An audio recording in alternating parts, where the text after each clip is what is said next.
Assalamu alaikum warahmatullahi wabarakatuh. Warroota manti biraatti fashamaa harka fuunee jirra jirtu bakka jirteetti nageenya rabbii sin baanaa jiraatu annagaa kooti galata rabbii baga jiraattan isiniin jechuun barbaada.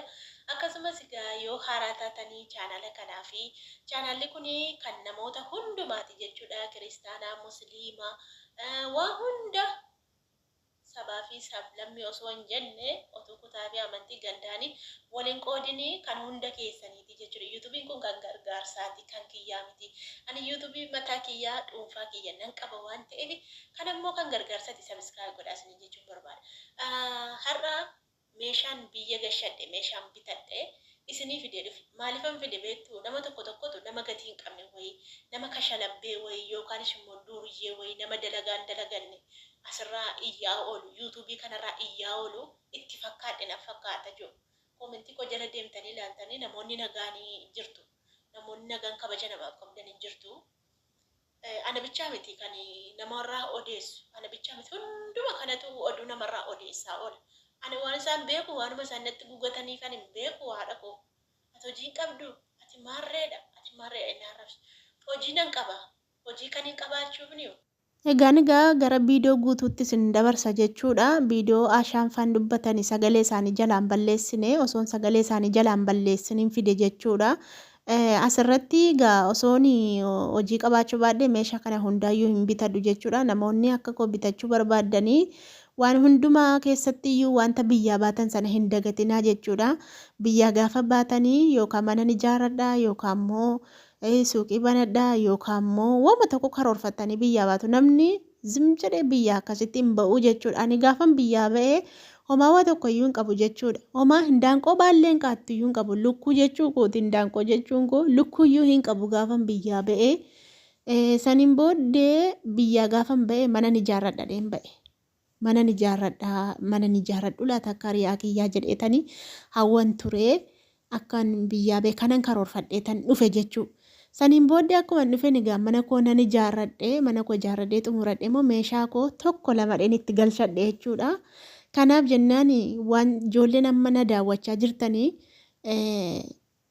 waan biyyaa baataniif beektola. Karooraaf biyyaa baatanii jireenya keessan jijjiiruuf yookaan immoo jireenya maatii keessanii jijjiiruudhaaf biyyaa baatan waan ta'eef jireenya keessan jijjiirradhaa ka'aatii.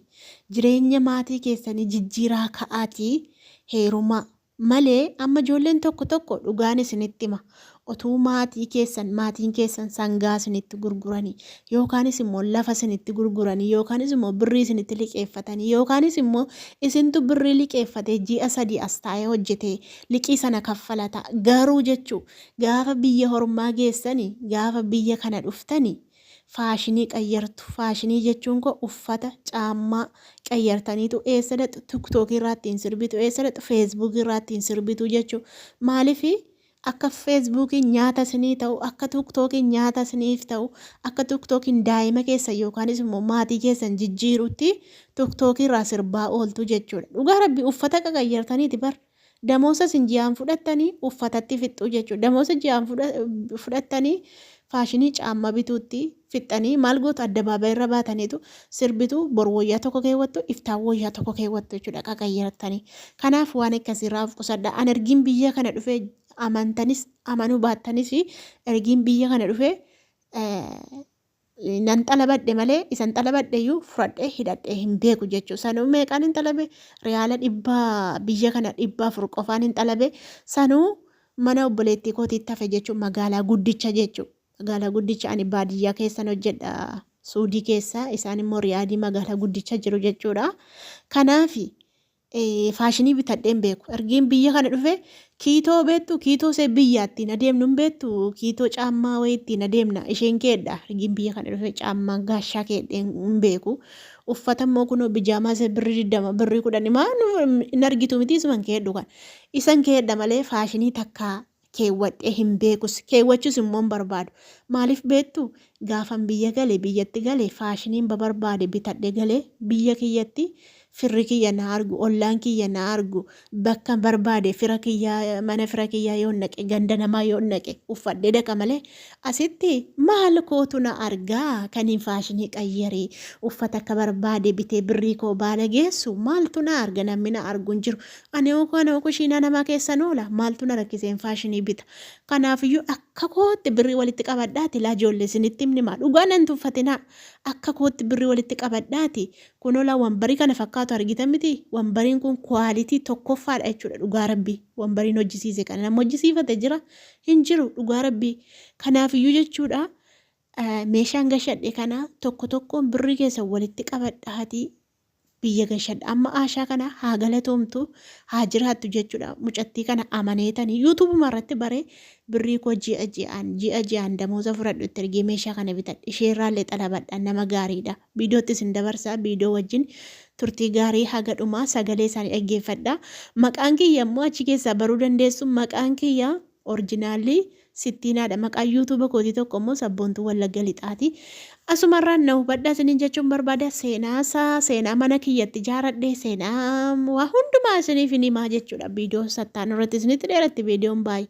Dhaabbatee nu eegaa kaasummaan biyya biraatti irraa dhufte dhaabbatanii nu eeganii kanaaf haasaa keenya gabaabsinee aashaan immoo tokkoon tokko isaa waagaa isaa gatiin ittiin bitame isin ittiin fi haga dhumaatti aashaa wajjin turte jechaadha. Ayyee daawwattoota keenya viidiyoon keenya kana fakkaataa gadhumaan hojii tura isiniin jecha isaan keessaa munoon tokko foota seenati yaada irratti kennu meeshaa kanarratti maaliif amma osoo isaan daqiiqaa kana dura yaanii isaa tokko isaa lamaan taa'utti dhufanii meeshaa kana sirriitti lallaalaa jiran jechuudha irra deemanii maaltu akkasitti dhaga'ame meeshaan kun akkamii yaada keessa daawwattoota keenya.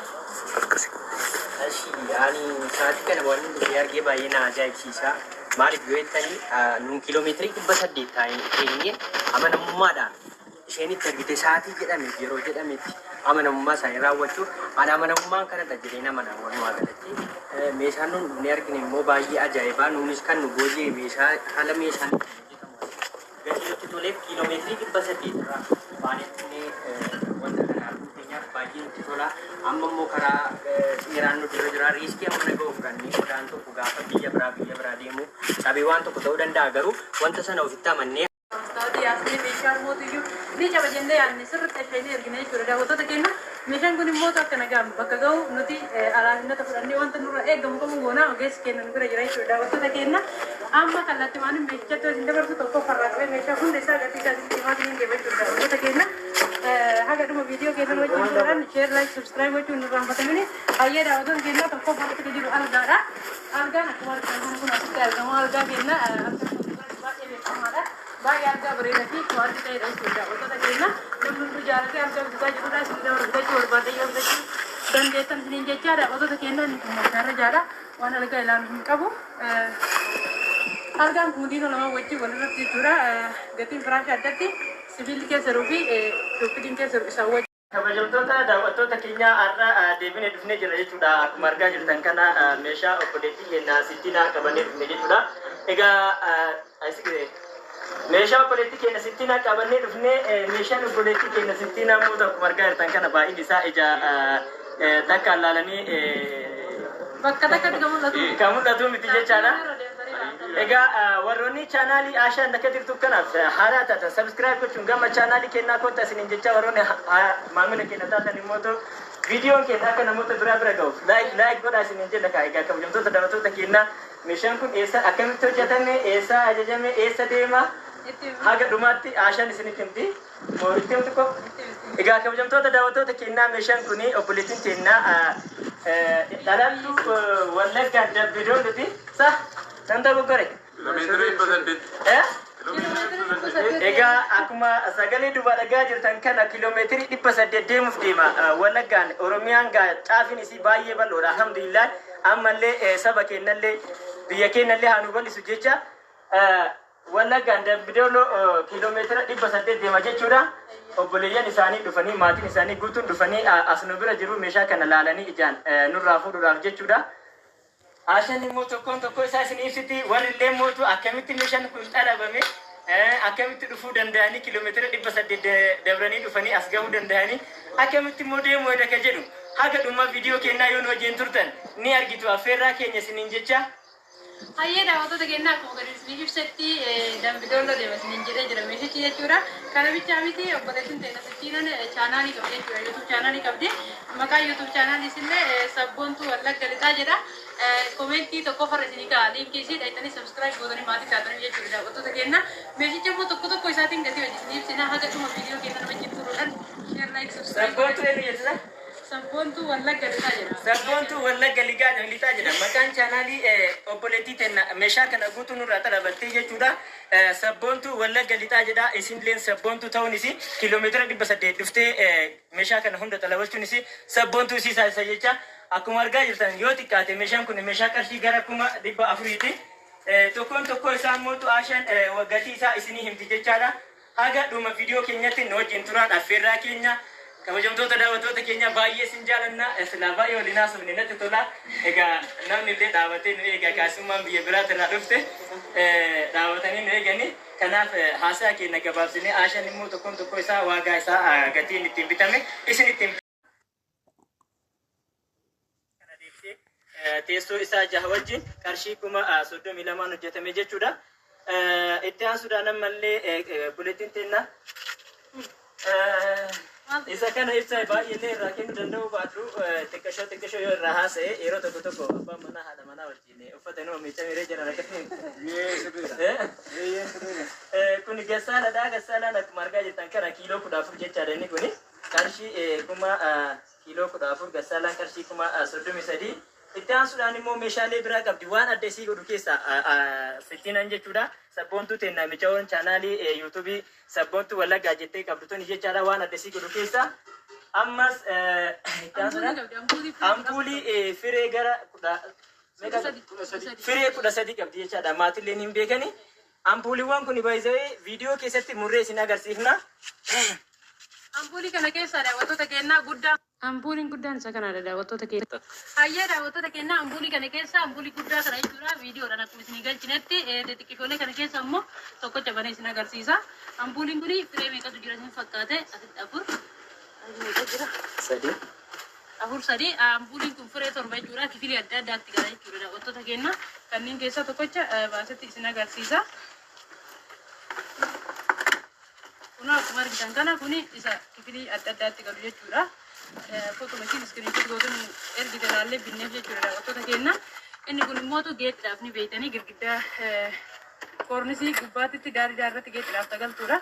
Kun akkuma argitan kana baay'ee bareeddi. Kana fakkaatti daawwattoota keenya kan guddichi immoo ni beeytan mana arabaa kamii keessa iyyuu ni jira akkuma foto irratti akkuma viidiyoo isin galchinetti daawwattoota keenya. Kuni guddaa garaachate jechuudha. Sitti hiikuun barbaanne maaliif deebisnee akkas tashaguun baay'ee ulfaata waan ta'eef daawwattoota keenyaa kun immoo isa waan baraanda irratti galu jechuudha karra mana fuulduratti. Kana fakkaata ampuuliiwwan kunniin daawwattoota keenyaa meeshaa itti isin dabarsina kallattii maaliin hagadhuma viidiyoo keenyaa wajjin turuudhaan share like subscribe godhaa jenna daawwattoota keenyaa maqaa guddaadha jechuudha. Daawwattoota keenyaa agarsiisuudhaaf baay'ee ulfaata akka lafarratti kun hidhaa adda adda illee kun hidhaa isa barbaachisutu jira. Kanas itti goonee irraa sibiilli kunillee meetira maggaara jaatu barbaachisa.